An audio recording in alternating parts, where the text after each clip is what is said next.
Welcome back, everyone. Toy Shiz here, and we are back yet again for another McFarlane Toys DC Multiverse video. This one is going to be very casual. I have been looking forward to making this, provided that I found the figures, because I wanted to get them and collect the Build-A-Figure and everything else. This stems from my time at WonderCon 2025, walking around, seeing a lot of great friends. One friend in particular that I was walking around, you may know him best as Ahsoka the Geek. You can go and check out his channel. He has a great YouTube channel talking all the DC multiverse nonsense. But he scored. He got like a full set of figures. I don't want to ruin anything, but he got some major finds. Another friend of mine took home the Toy Fair exclusive, the old Toy Fair magazine exclusive, the Laughing Gas Joker from the old Kenner Legends of the Dark Knight. I was like, man, that's a find right there. Now, I am very happy with what I found. Kind of had a mental note of what I was looking for. That's what I kind of do when I go to various cons. I love booths that have bagged figures, boxes of bagged figures, things you kind of have to go through. It was kind of few and far between this year. This year was kind of lax on that. So WonderCon sellers for next year, make sure you bring the bagged toys. I want to be able to flip through them. But lo and behold, I walked into one of the booths. Ahsoka goes, I'm going to look at the DC Multiverse figures. And I pulled out the Platinum Superman for this Justice League Task Force, which was great. And then I went, well, I need the Batman too, to really complete the situation. Unfortunately, that booth didn't have it until the next day, where another great friend that I finally got to meet, the booth that they were at, I kind of was like, hey, I'm looking for this Batman. They go, oh, yeah, I don't think we have it. One of the guys, really nice, pulled it out and goes, oh, hey, is this the one you're looking for? And we made a deal because, as I'll tell you later, yeah, these have gotten up in price, just FYI. But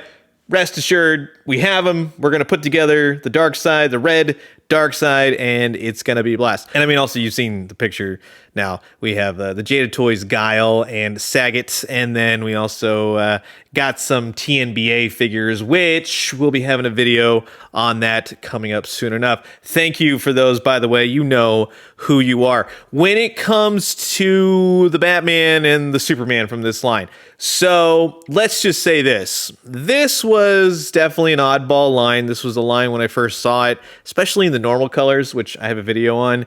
It was more so like, we'll see. I got into it, and then I got really into these, but I could not find Batman and Superman. They were just poof, gone. This is one of, because of the circumstances surrounding the wave, these mostly went to GameStop, oddly enough, right? Video games, all that jazz. They kind of sort of popped up at Target. They're on Entertainment Earth still. I think you can get a full case, but the Platinums were the hardest to come by, of which we'll just say in so many words, the Red Darkseid might be the rarest Build-A-Figure for the DC Multiverse line under McFarlane. Just FYI. So if you're interested in getting it, get it quick. There's really not that many. There's a few YouTube channels that have the Red Darkseid. Great channels. Go and check them out. It's kind of few and far between. So this was definitely one that I was like, man, I hope that I can complete it, because, yeah, prices have gone ridiculous. Not to say that these weren't ridiculous, but you like to pay normal McFarlane DC Multiverse prices, right? Everybody likes to do that. Superman is all red. You see he's got the boots, legs, and he's got the fireballs, and he's very interesting. I think he looks a lot better in the all red and orange kind of color scheme for this head portrait, because otherwise it's like, woof. And the Batman is the best looking one out of this wave, for the Platinums at least. I think the color schemes look great. You got oranges and red. We'll look at the figure. But in all seriousness, yeah, these were a great find on my end. I was very happy to have them. Like I said, I already got the Aquaman and the Flash. So sit back, relax, grab yourself a nice hot cup of coffee. This is a look at the entire, and I mean like everything. We'll put it all together. But the McFarlane Toys Justice League Task Force video game wave, both the regular figures and the Platinum Edition. So here we go. And without further ado, here's everything out of the packaging. And I know I know what you're all thinking. There's a lot of you out there you're going to watch. I appreciate you watching. Thank you so much. But a lot of you are going to go, why does he want these? And part of me is like, yeah, I don't know. But part of me is also that madman collector where I'm like, I had to have it because I like the idea. I like certain crazy ideas that McFarlane tackled while doing the multiverse line. This is definitely one of them. You do get the same effect pieces. These are nothing special, nothing to write home about. Superman's got red, blues, yellow. It's just whatever. But the actual figures like Superman, that's where these are just kind of so different that I had to have them. So I think in the red and orange color scheme with the unique look for the head portrait, it works better. These are kind of clones created by Darkseid within the video game, just FYI. It's the same articulation, same everything, but I just like the way that it looks. No, the paint, and this is across the board for all the figures, they're not going to put the paint on the back, unfortunately, but it's just like, in my head, we'll say, if you've ever seen Justice League Unlimited for Panic in the Sky, when Brainiac or Brainothor, Luthoriac, that kind of thing, creates the Justice Lord clones again, and they have all those digital things all over the face, that's kind of what this reminds me of, and what inspired me, right, to kind of grab the Flash, the blue Flash, which I think he looks a lot more sinister this time around, which totally works because, again, in my head, in the video game, which we can all agree is not that great, but a lot of times when media, movies, cartoons are not that great, that's when action figures can really make something fun out of it. And for me, yeah, this definitely brings out more of like a sinister side to this version of the Flash. He's all in blue. It's weird. Like it's not supposed to be this way, which kind of gives him that edge. So for that alone, that's pretty cool. And it's the same thing with Aquaman. I know the whole idea with the hair, and they're trying to go for a certain thing. Like you put him in a fishbowl, oh, he's floating, his hair is just billowing in the water and everything else. It doesn't work. For whatever reason, now that he's in this blue tone, clonage, all that kind of stuff, it works. He still has the same warped trident, no matter what you try to do to flex this thing out and really make it work. No, it just curls right back up. But the whitish blue, like anime hair, really works for this Aquaman. And he's the only one that has any of the paint on the back, which is really funny, oddly enough. But like I said, across the board, while these are definitely not going to be everyone's cup of tea, they're definitely my cup of tea for whatever reason, and I'm having fun with these. And once you see them all together, you might change your mind. I'm just saying. But Batman, like I said, this is the one that really stands out to me. I love the browns, the reds. He has a lot of different video game texture colors going on.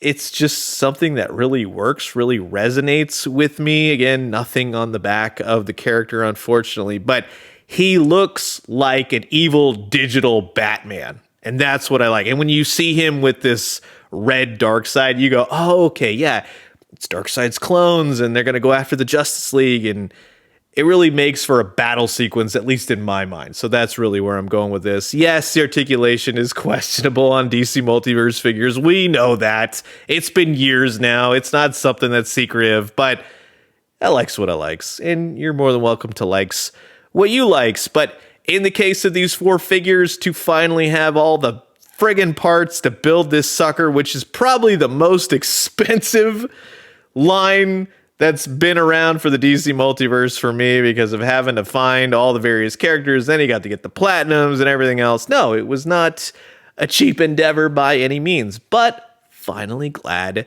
to have old Darkseid. To see him all put together, he looks like, and I think I made the joke a while ago, he looks like when Slippy Toad and Star Fox kind of analyzes the bad guy and goes, here, shoot these spots, right? Nothing on the back. There's not going to be any paint whatsoever on the back. It's all on the front, but he's cool. He's interesting. It's a very different Darkseid. The one kind of caveat to this is that while the other one kind of barely moved, this one, no. And I'm not going to flex the arms and break anything because of how stupid rare this thing seems to be. But you get the idea. If you put them together, just be very careful with everything. The legs, the arms, like nothing seems to want to move, which a lot of people are going to go, well, why would you want it? That's dumb. And I agree with you in part, but he's just going to go stand on my shelf just like that. And That's about it. It's just kind of like a little like, yes, that's my success. But also, it kind of bringing it back to WonderCon, this is my memory now of walking around with great friends, shopping, seeing all the sights of WonderCon. It brings a lot of those memories to me, and it's something I can look back on years from now and go, yeah, that was just a really nice time. To see Superman, regular video game Superman, next to this red clone, if you're wondering, yes, I've swapped the head portraits. I think the longer-haired Superman works really well for this Justice League task force, even though, let's say, the paint doesn't match up from the head to the neck. But you don't have to worry about that. Flash and Blue Flash, yeah, they're exciting enough. I actually like the Red Flash a lot. But you can mix it up. You can have Aquaman versus other Justice League task force characters that, unfortunately, looking like McFarlane Toys is not going to make. So you can put Green Arrow in the mix. That looks pretty cool. And you can throw this very brownish Batman up against Wonder Woman. Now, unfortunately, Cheetah and Despero were also in the video game, but we never got characters of them. Maybe fingers crossed. Maybe we'll get them before the line ends. But to see these two Darkseids together, that's pretty cool. So like I said, kind of bringing back that whole Star Fox analogy. Just fire everywhere on Darkseid, the red one. Just take him down. But like I said, to see all of these characters, so the standard line, the platinum wave, which we all can agree on how the platinums go, right? It's a pain in the butt. That's across the board. But it also reminds me of old-fashioned collecting ideas, which is cool, but then again, it's a pain in the butt, right? Especially in this day and age when it would just be so easy to be able to order things. But these all look great together, and I highly recommend them if you'd like them. So that's going to wrap it up for my quick look at the, what was this, like 6, 7, 8 months ago now, the Justice League Task Force Platinum Edition wave. As a fun fact, they also had planned for Shrapnel, Fire, and Martian Manhunter to be in the video game, which didn't pan out because of memory and all that, but a character like Shrapnel would be awesome. You can put Martian Manhunter and Fire. We have those characters already made. No, they're not going to exactly match up for the video game. Kind of sort of Martian Manhunter, but these across the board are a lot of fun. So I definitely dig them. I'm curious to know your guys' thoughts. If it's too wild, you don't have to say anything. We're good. You don't have to go to ruin my fun. But at the same time, thank you so much for being here. Thank you so much for watching.